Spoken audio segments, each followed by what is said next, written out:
So next on the list is on the list of destiny swapping is the story of Jacob continues. This incident with her mother, with his mother, led to a series of stories associated with Jacob that is worth noting.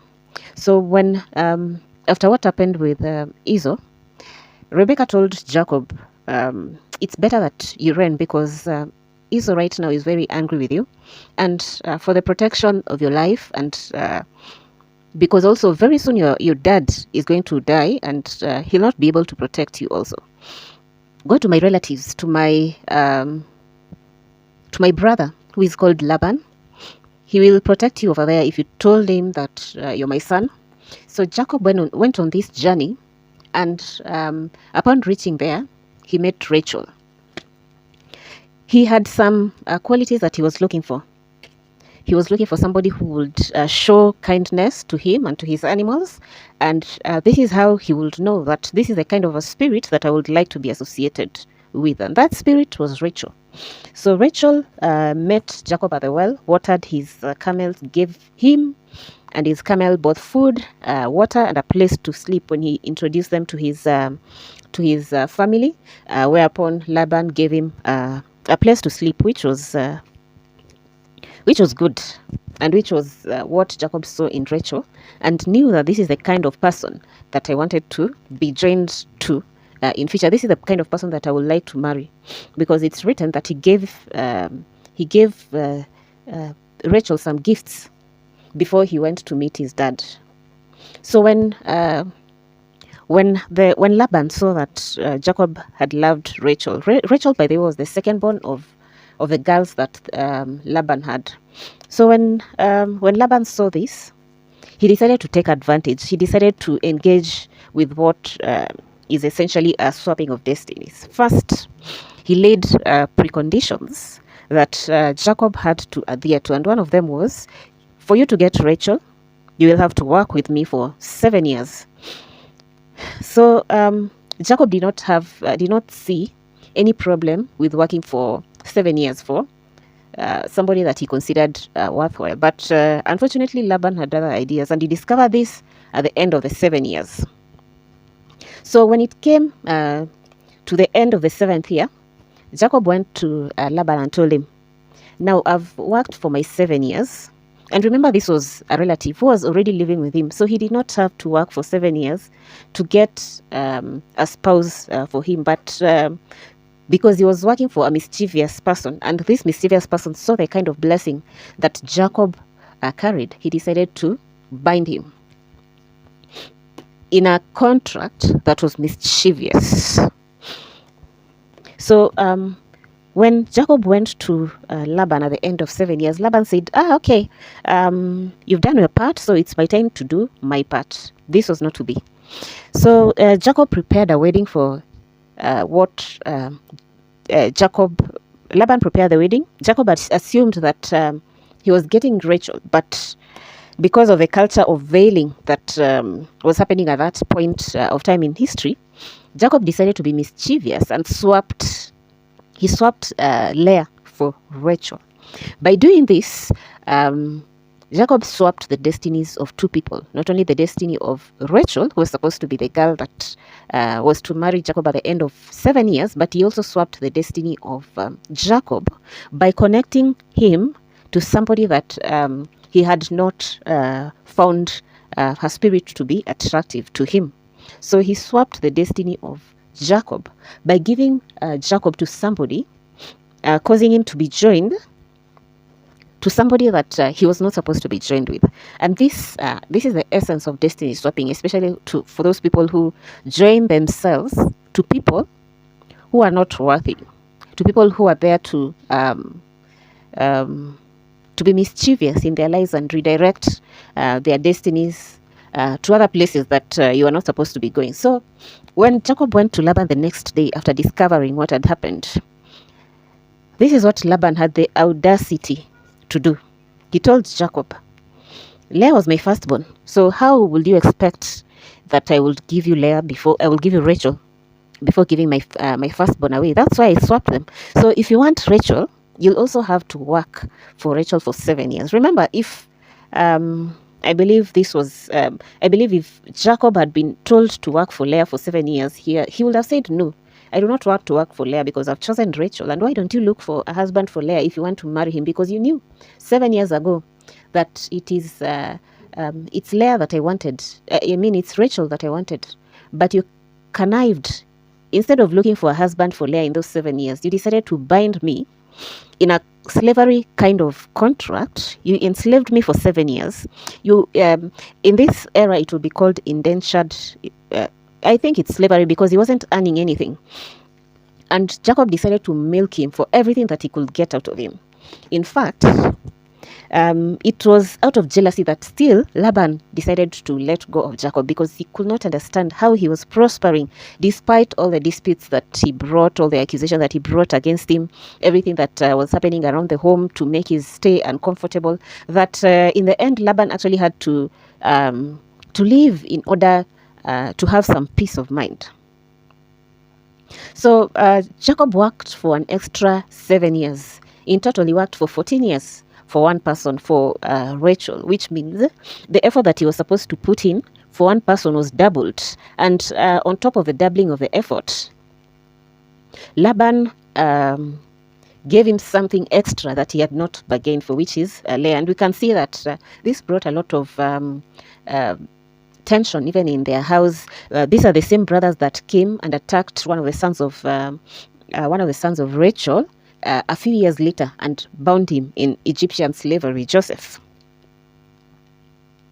So after marriage, Jacob begot 12 sons, and something which is not surprising to me, Rachel's womb was stopped. She was unable to conceive for years.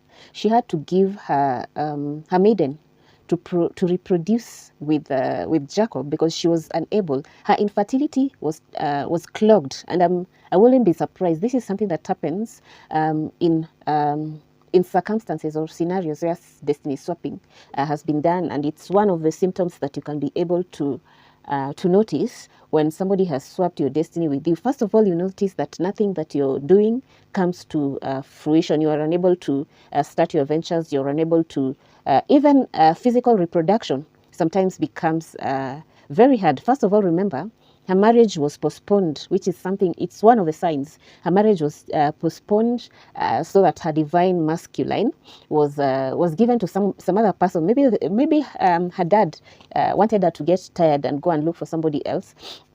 Second of all, her womb was closed, and she was unable to conceive. And in the end, was out of the 12 children, only 2 were hers, and she died while giving birth to the second. And this was by the curse of her own father. So she died by the hand of her own father. This is the problem of destiny swapping, according to the example that we are given with this. But despite this sad story of Rachel, especially, we can find that at the end of the story of Joseph, when Jacob was dying, he declared something that out of the house of Joseph, he shall count Ephraim and Manasseh as 2 different houses. So when he was distributing the inheritance amongst his 12 children, Ephraim and Manasseh, and also when Moses and when Joshua was distributing the heritage of Israel, Ephraim and Manasseh were counted as houses, just like as they were counting Judah, Simeon, Benjamin, and the rest in their portions. They also gave Ephraim their own portions amongst the brothers of Jacob, the brothers of Joseph, and gave Manasseh a heritage amongst the brothers of Joseph. And these are some of the houses that were very warlike, because I believe maybe because of the Egyptian bloodline that they both had, but they became great. And in future, even Israel, it is written that when they bless each other, they say, "May God bless you," like the house of Manasseh and Ephraim, because they gained favor before God and before Jacob, who gave them their heritage amongst the 12. So the houses that later got the inheritance included the house of Joseph, which was split into two. So double inheritance for Joseph and for his trouble. So from this story, we learn the elements of destiny swapping. First of all, the swapping of the divine masculine or the divine feminine. For a feminine or a masculine that is not divine, that is not chosen by God, that is not part of your destiny, that is not in, should not be in partnership with you, which leads to bondage, which we see here with Jacob, that because he bound himself to Rachel, he had to work for 7 years in bondage, 14 years actually. Second, the other thing that is revealed by this story is that apart from the bondage itself, it brought a lot of issues with Laban, who had a problem with the fact that Jacob was working and gaining from his work. So he sought to, and Jacob for this was very smart, because he approached Laban and told him that I have a family and I need to feed my family, which should have been obvious because this was family. He should not have been working for free for family. But this is the problem with this kind of bondage. First of all, you'll have somebody feeding on your essence. While you are giving all the work, somebody is over there doing nothing, feeding on your essence, heaping up a lot of tasks that are unnecessary upon you, so that they can oppress you. Remember, this was family. Sometimes it's usually family which is they're the worst enemies that sometimes people have when they are not in line with your purpose. So if you notice that your family is not in line with your purpose, find a way of becoming independent first.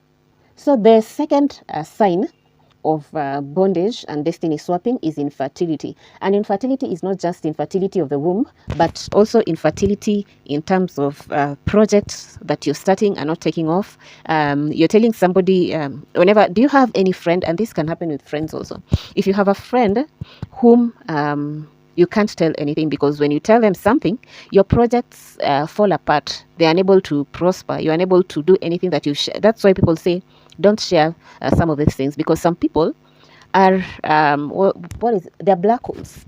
They take and do not give back. So if you have a friend that you cannot tell anything, because if you tell them any of your plans, they fall through, that is a sign of bondage, and you need to disconnect from that kind of a black hole. So another sign is like you see, Rachel died at childbirth. So another sign of destiny swapping is unfortunate events that just come out of nowhere.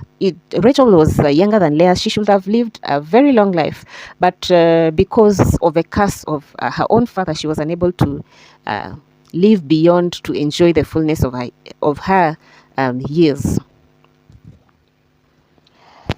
Another thing is a 5 of sword, 7 of for those who like tarot, 5 of sword, 5 of this what are they called, contentions, out of nothing. People just bringing you contentions out of random places, out of minor things, which is what happened with Joseph, who was the firstborn of Rachel. His brothers just could not have him, because they had a problem with the fact, first of all, that Jacob loved Joseph above the rest of his children. Because remember, this was the first son of the wife that he loved the most, the wife that people tried to keep away from him, the wife that he could not have long enough, because she died as soon as he got her. Punde si punde, she died. So Jacob is still a sign who had to go through a lot of temptation, which we'll have to go into later. But these are the signs when contentions, people just trying to provoke you out of nowhere, people going through lengths, including your parents, your siblings, your workmates, everybody around you going through lengths to make your life difficult. You need to look around and start asking yourself, whom have I joined myself to that is not supposed to be joined to my destiny? It means you're off your way. You're going to you're off your path, and you need to evaluate and redirect your path. You need to break chains. You need to break cords that need to be broken, and you need to redirect your path back to the right path. And remember, some of these bonds are created by very heavy spell work. So you have to ask God to break these bonds on your behalf.